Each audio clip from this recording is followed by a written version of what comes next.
Transformations of rational functions. So to transform the graph of y equals 1 over x, we can use the following equation. Y equals a divided by x minus h plus k.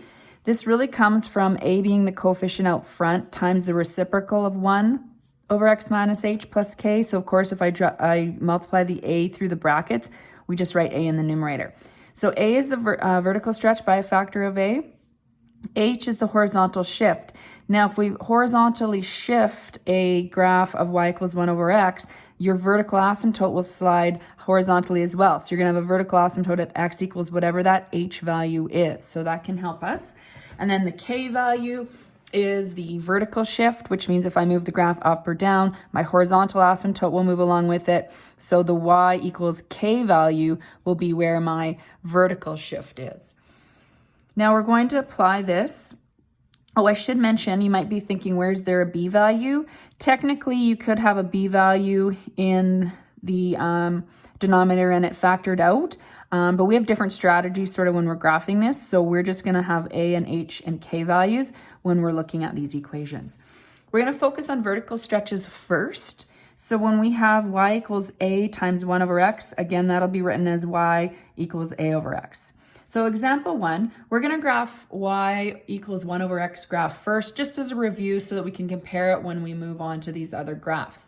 So remember that this would have come from that y equals x graph, and we would have applied our rules of reciprocal functions.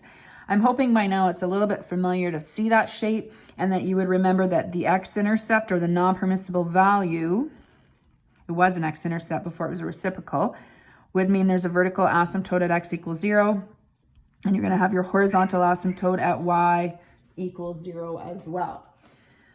Now, invariant points, well, we don't have an original graph, so just substitute even some points in. If you plug in 1 over 1. So I want you to remember that with y equals 1 over x, you always have a point at 1, 1, and then you always have the point at -1, -1, because y equals x would not have changed those points. Other than that, you would have had a graph at 2. So this is at 1/2. 1/2 would have become 2. So the idea is to sort of remember that general shape, because we've graphed it several times now. So we've got, again, this would be at the halfway point, and this would also be at the halfway point. So those are some key points for the y equals 1 over x graph, and then we will, in the next videos, graph some stretches with that.